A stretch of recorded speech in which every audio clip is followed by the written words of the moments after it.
السلام علیکم، امید ہے آپ سب خیریت سے ہوں گے۔ آج میں آپ کے لیے ایک اور خوبصورت اور دلچسپ قصہ لے کر حاضر ہوئی ہوں۔ ویڈیو پسند آئے تو لائک کریں اور چینل کو سبسکرائب ضرور کیجیے گا۔ بعض کہانیاں صرف پڑھی نہیں جاتی بلکہ دل کی گہرائیوں میں اتر جاتی ہیں۔ عشق آئینہ بھی ایک ایسی داستان ہے جس میں محبت، قربانی اور جذبات کے کئی رنگ چھپے ہیں۔ آج کی قسط میں کہانی ایک نئے موڑ کی طرف بڑھنے والی ہے، تو آئیے بغیر کسی تاخیر کے شروع کرتے ہیں۔ ناول عشق آئینہ، تحریر اکثر رفیق، قسط نمبر 18۔ عبدالرحمن صاحب، رباب بیگم اور مہروش اس وقت ڈائننگ ٹیبل پر بیٹھے ناشتہ کر رہے تھے۔ سر، یہ افراہیم سر کا بیگ ہے، انہوں نے کہا تھا کہ صبح دے جانا۔ فرحان نے عبدالرحمن صاحب کو مخاطب کیا۔ سب فرحان کی بات پر متوجہ ہوئے۔ فرحان بھائی، افراہیم بھائی کہاں ہیں؟ مہروش نے بے چینی سے فرحان کی طرف دیکھتے پوچھا۔ بی بی جی، فرحان سر رات کو ہی آگے تھے، فرحان نے سر جھکائے جواب دیا، جبکہ رباب بیگم اور مہروش کے چہرے پر مسکراہٹ آ گئی۔ ماما، میں بھائی سے مل کر آئی۔ وہ اپنا ناشتہ وہیں پر چھوڑتی اٹھتے سیڑھیوں کی طرف بھاگی۔ مہروش بیٹا، وہ سو رہا ہوگا، بھائی کو مت جگانا، رباب بیگم نے پیچھے سے اسے ٹوکا۔ ماما، آپ کو پتہ ہے نا ان کی روٹین کا، وہ جاگے ہوں گے، وہ کہتے سیڑھیوں کی جانب بڑھی۔ جب افراہیم سیڑھیاں اترتا انہیں دکھائی دیا۔ بھائی! مہروش بھاگ کر افراہیم کے سینے سے لگی۔ بھائی کی جان، کیسا ہے میرا بچہ؟ افراہیم اس کے سر پر پیار کرتے ہوئے بولا، میں بالکل ٹھیک ہوں اور آپ سے ناراض بھی ہوں۔ میں نے کل آپ کو کال کی تھی، آپ کا فون بند جا رہا تھا۔ اس سے پہلے بھی کیا تھا میں نے۔ وہ منہ پھلاتی اسے ناراضگی کا اظہار کرتے ہوئے بولی۔ وہ اس کی ناراضگی پر مسکرا دیا۔ میں تھوڑا بیزی تھا، اس لیے فون بند تھا میرا۔ آئندہ نہیں ہوگا ایسا۔ افراہیم اس کے خوبصورت چہرے کو دونوں ہاتھوں میں تھامے پیار سے بولا اور اسے اپنے حصار میں لیے نیچے آیا اور عبدالرحمن اور رباب بیگم سے ملا۔ رات کو کب آئے بیٹا؟ رباب بیگم اسے دیکھتے مسکراتے ہوئے بولی۔ افراہیم کے آتے ہی رباب بیگم کے چہرے پر خوشی دیکھنے لائق ہوتی تھی۔ ماما، رات کو تقریباً 1 بج رہا تھا، اس لیے میں نے کسی کو ڈسٹرب کرنا مناسب نہیں سمجھا۔ افراہیم کرسی گھسیٹتے اس پر بیٹھتے ہوئے بولا۔ ماما، زیام کہاں ہے؟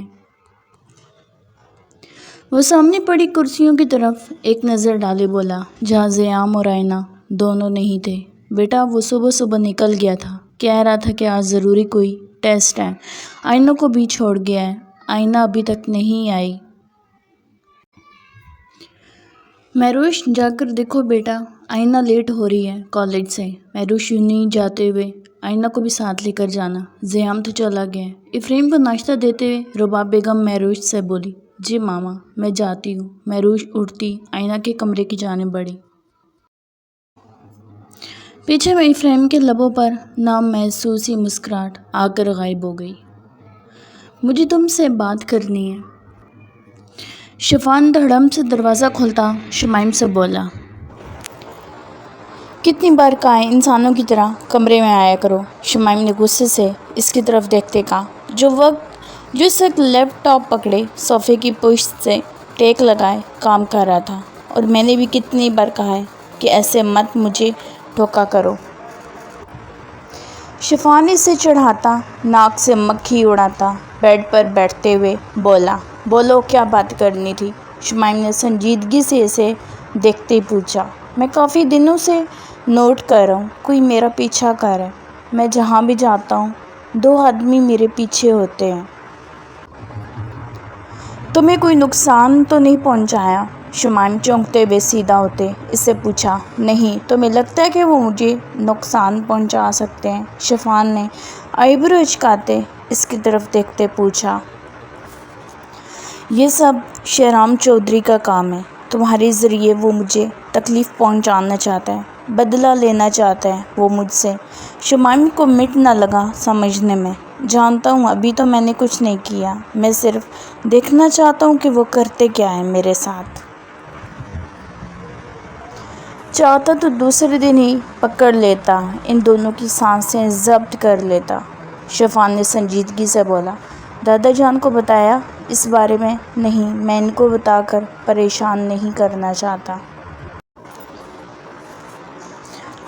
ٹھیک ہے، دھیان سے، وہ پاگل آدمی کچھ بھی کر سکتا ہے۔ شمائم اس کے سنجیدہ چہرے کی طرف دیکھتے بولا، میں سب سنبھال لوں گا، تمہیں پریشان ہونے کی ضرورت نہیں۔ شفان اس سے کہتا باہر نکل گیا۔ عبدالرحمن صاحب کے کہنے پر وہ مہروش کے کمرے میں آیا، کیونکہ کل شمائم لوگوں نے آنا تھا۔ مہروش سے ہر حال میں آج بات کرنا چاہتا تھا۔ وہ نوک کیے اس کے کمرے میں داخل ہوا، جہاں وہ بیڈ پر کتابیں پھیلائے کچھ نوٹس بنانے میں مصروف تھی۔ افرایم کے اندر آتے ہی اس نے سب کتابیں سمیٹ کر اسے بیٹھنے کے لیے جگہ دی۔ پیپر کب ہے مانو؟ اگلے مہینے بھائی، وہ ہلکی سی مسکراہٹ چہرے پر لاتی ہوئی بولی۔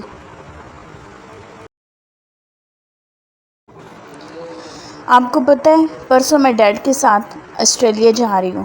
میں نے آپ کو بتایا تھا نا کہ پچھلی بار وہاں میرے کچھ دوست بنے تھے، وہ مجھے بلا رہے ہیں۔ وہ خوشی سے افرایم کی طرف دیکھتے ہوئے بولی، ڈیڈ نے مجھے بتایا تھا۔ افرایم نے اس کے مسکراتے چہرے کی طرف دیکھ کر بولا، مہروش مجھے تم سے ضروری بات کرنی ہے۔ افرایم نے سنجیدگی سے اس کی طرف دیکھ کر کہا، جی بھائی۔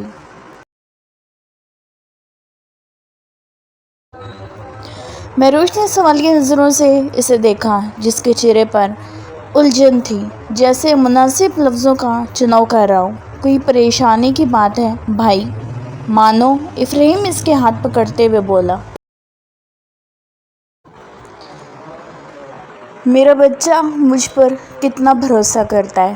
افرایم اس کے چہرے کی جانب دیکھ کر بولا، اتنا کہ ساری دنیا بھی کہے کہ آپ غلط ہیں تو میں پھر بھی ساری دنیا پر اعتبار نہ کروں، کیونکہ میرا بھائی کبھی غلط نہیں ہو سکتا۔ مہروش اسے دیکھتی مسکراتے ہوئے بولی، تو میرا بچہ اپنے بھائی کی ایک بات مانے گا؟ تمہیں کل لڑکے والے دیکھنے آ رہے ہیں، ڈیڈ نے تم سے بات کی ہوگی؟ افرایم نے اس سے پوچھا۔ جی ڈیڈ نے مجھ سے بات کی تھی، لیکن یہ نہیں بتایا تھا کہ وہ کل آ رہے ہیں۔ وہ اعتماد سے افرایم کی جانب دیکھتی ہوئی بولی، تو میں چاہتا ہوں کہ میرا بچہ اس رشتے کو قبول کرے، اپنے بھائی اور ڈیڈ کا مان رکھے۔ وہ اسے پیار سے پچکارتے ہوئے بولا۔ مہروش نظریں جھکائے سر اس بات میں ہلا گئی۔ افرایم اسے بازو کے اثار میں لیتے اس کے سر پر بوسہ دیا۔ وہ آپ کے دوست ہیں کیا بھائی؟ مہروش اسے دیکھتے تعجب سے بولی، ایسا سمجھو جان سے بڑھ کر عزیز ہے وہ مجھے۔ افرایم نے مسکراتے ہوئے مہروش سے کہا، کل وہ آئیں گے، یونیورسٹی سے چھٹی کر لینا بھائی، کل میرا جانا ضروری ہے، ضروری ٹیسٹ ہے جس کے مارکس فائنل میں لگنے ہیں، میں کل جلدی آنے کی کوشش کروں گی۔ وہ اسے بتاتے ہوئے بولی، ٹھیک ہے۔ وہ اسے دیکھ کر سنجیدگی سے بولا، مہروش میری بات ہمیشہ یاد رکھنا، تمہارا بھائی تم سے بہت پیار کرتا ہے، کبھی بھی تمہارے بارے میں غلط فیصلہ نہیں کرے گا۔ جی بھائی، وہ سر جھکا کر بولی۔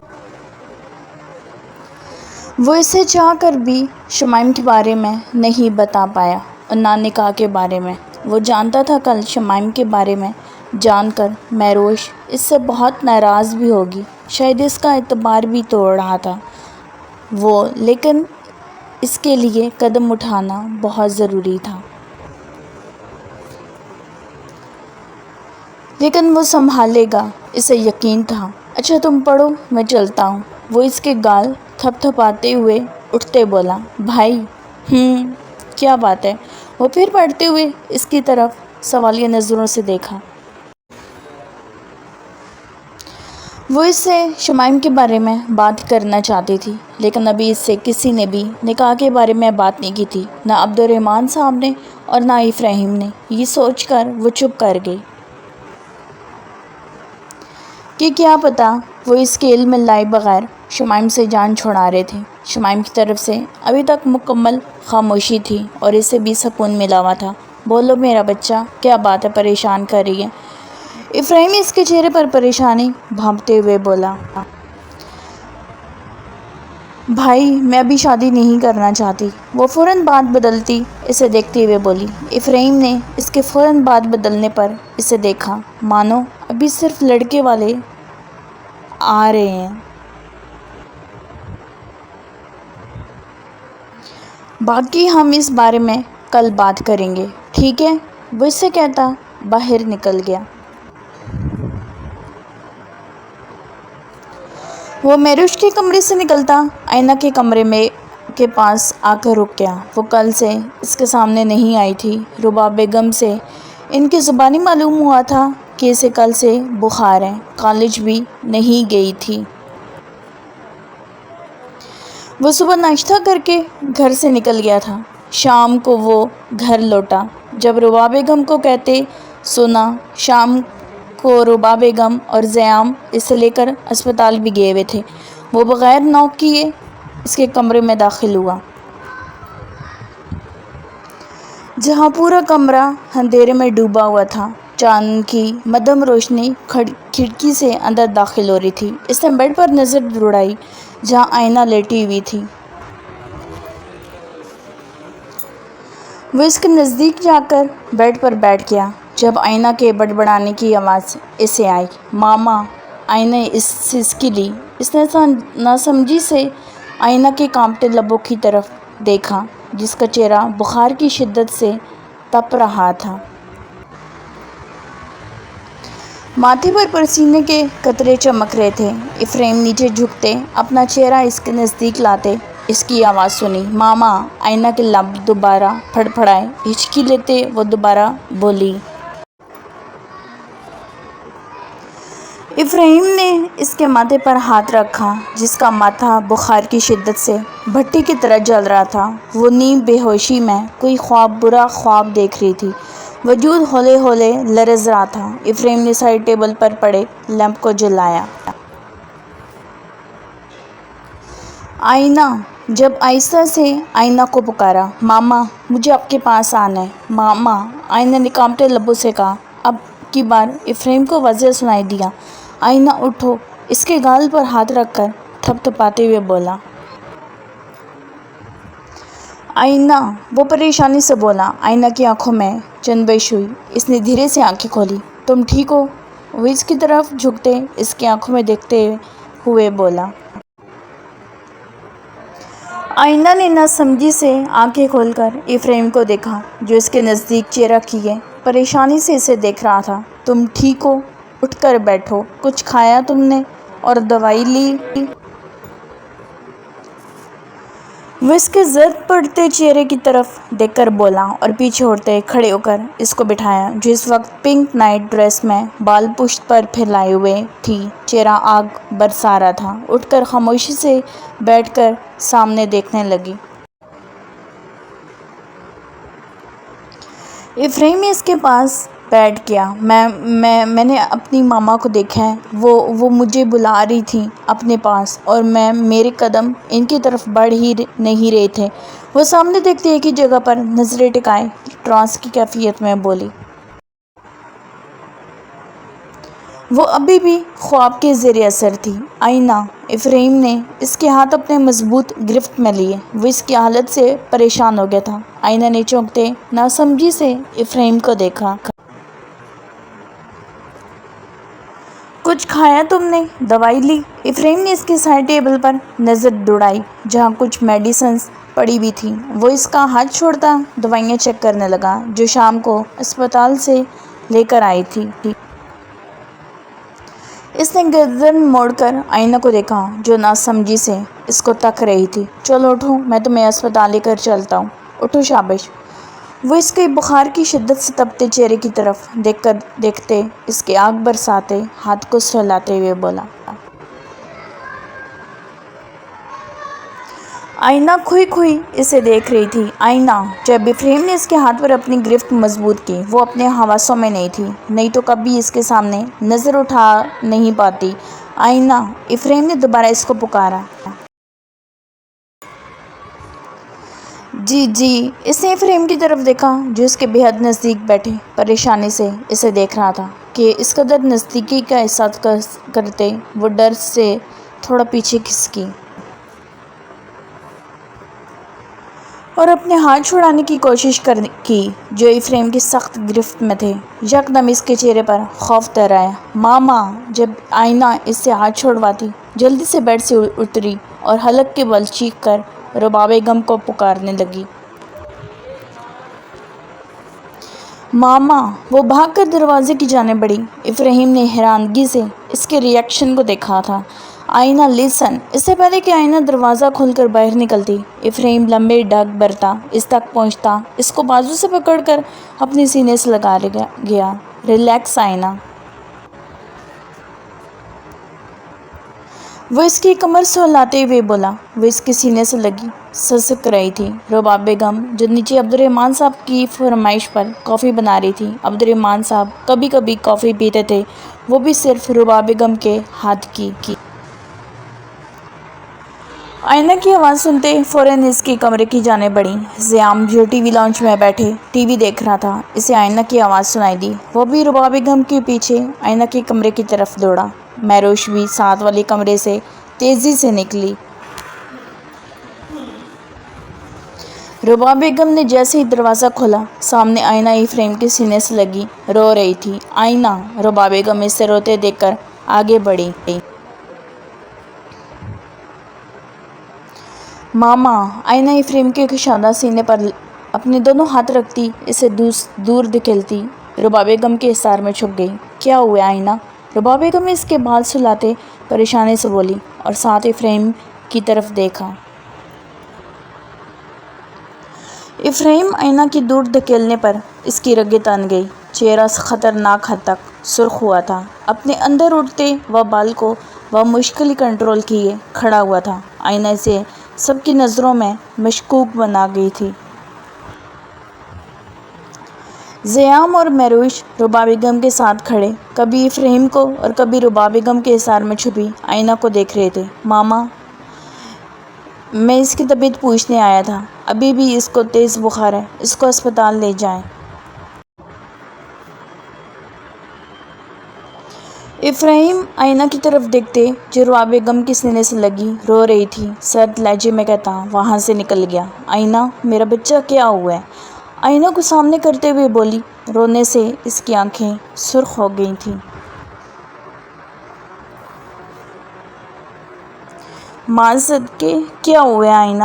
افریم نے کچھ کہا ہے کیا؟ نہیں۔ آئینہ نفی میں سر ہلا گئی۔ تو پھر؟ رباب بیگم اس کے آنسو پوچھتے ہوئے بولی جبکہ زیام اور مہروش پریشانی سے اسے دیکھ رہے تھے۔ مجھے اپنی ماما کے پاس جانا ہے، وہ مجھے اپنے پاس بلا رہی تھی۔ آئینہ ہچکی لیتے ہوئے بولی۔ ابھی بھی اس کی آنکھوں کے سامنے خواب کا منظر لہرا رہا تھا جہاں کنزا سفید کپڑوں میں ملبوس اپنے دونوں بازو واہ کیے اسے اپنی طرف بلا رہی تھی۔ رباب بیگم اس کی بات سن کر دہل گئیں اور زور سے اپنے سینے میں پیچ گئیں۔ بس اب اور نہیں رونا۔ ابھی تھوڑی دیر پہلے ہی وہ اسے زبردستی سو پلا کر دوائی دے کر نیچے گئی تھی اور آج رات ان کا آئینہ کے پاس رکنے کا ارادہ تھا۔ زیام نیچے جا کر گاڑی نکالو، میں آئینہ کو لے کر آتی ہوں، اسپتال چلتے ہیں۔ اس کے بخار سے تپتے وجود کو محسوس کرتے ہوئے بولی جو آگ کی طرح جل رہا تھا۔ جی ماما! زیام کہتا باہر نکل گیا۔ ماما میں بھی ساتھ چلتی ہوں۔ مہروش آئینہ کی حالت دیکھ کر پریشان ہو گئی تھی۔ ٹھیک ہے۔ رباب بیگم آئینہ کو صوفے پر بٹھاتی اس کی چادر لینے کبڈ کی طرف بڑھی۔ کمنگ اپ نیکسٹ ایپیسوڈ انشاءاللہ کل ہی اپلوڈ کر دوں گی، میری پوری کوشش ہوگی۔ تو چلیے نیکسٹ ایپیسوڈ کا بھی تھوڑا سا حوالہ ہم لوگ پڑھ لیتے ہیں۔ اس کی نظر سامنے اٹھی اور پھر نظریں پلٹنا بھول گئیں۔ چہرہ لٹھے کی مانند سفید پڑا تھا۔ مہروش اپنے حواس کھوئے پھٹی نگاہوں سے شمائم کو دیکھ رہی تھی جو ٹانگ پر ٹانگ چڑھائے اپنی شان و شوکت اور بھرپور وجاہت لیے اسے غصے سے گھور رہا تھا۔ مہروش کی نظر شمائم پر ٹکی ہوئی تھی۔ وجود زلزلوں کی زد میں تھا، مانو یہ تمہارے دادا جان ہیں۔ جب رباب بیگم کی آواز اس کے کانوں میں پڑی، وہ جلال الدین عالم شاہ کے حصار میں کھڑی تھی۔